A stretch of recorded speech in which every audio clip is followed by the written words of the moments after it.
Defense alert. U.S. Defense Secretary Hegseth warns China over Taiwan and calls for strong U.S. forces in Indo-Pacific. During the annual Shangri-La Dialogue in Singapore on May 30, 2025, U.S. Secretary of Defense Pete Hegseth issued one of the most forceful and direct warnings to date regarding China's accelerating military posture in the Indo-Pacific region. Addressing a high-level gathering of defense ministers, military chiefs, and strategic analysts, Hegseth stated that China is credibly preparing to use military force to alter the balance of power in the Indo-Pacific, citing increased PLA activities and aggressive maneuvers. U.S. Defense Secretary Pete Hegseth warned that China is credibly preparing to use military force in the Indo-Pacific and stated any attack on Taiwan would bring devastating consequences globally. In line with this strategic posture, U.S. Marines operate the Navy Marine Expeditionary Ship Interdiction System, NMESIS, during exercise. Kamandag 9 in the Philippines on May 27, 2025, marking a key deployment to enhance regional deterrence. U.S. Defense Secretary Pete Hegseth stressed that any Chinese attempt to seize Taiwan by force would result in devastating consequences, not only for the region's stability but for global peace and economic security, signaling a hardening of Washington's stance against unilateral aggression.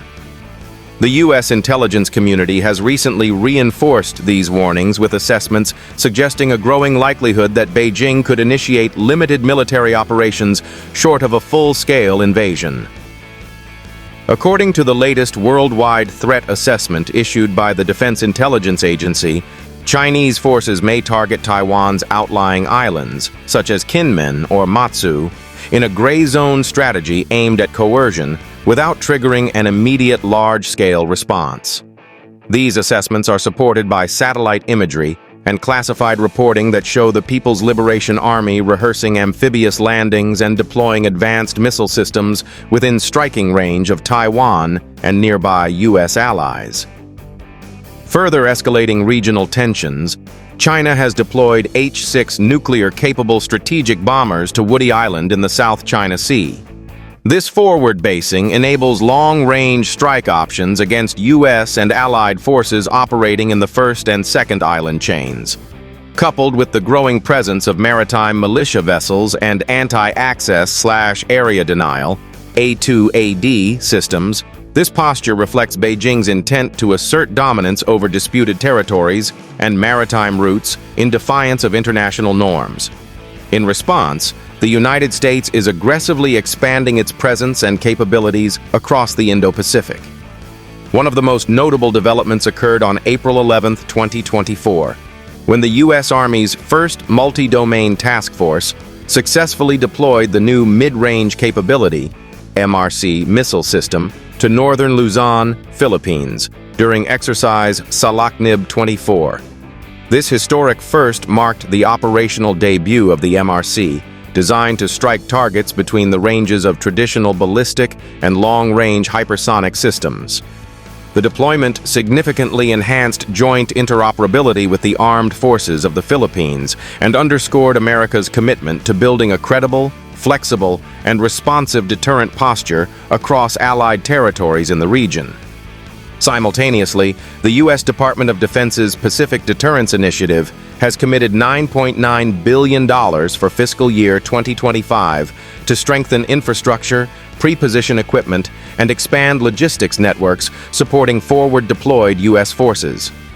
Joint exercises such as Balikatan 2025 featured the first operational use of the Navy Marine Expeditionary Ship Interdiction System, NMESIS, and agile combat employment tactics have increased the flexibility and survivability of U.S. air assets in the event of a conflict.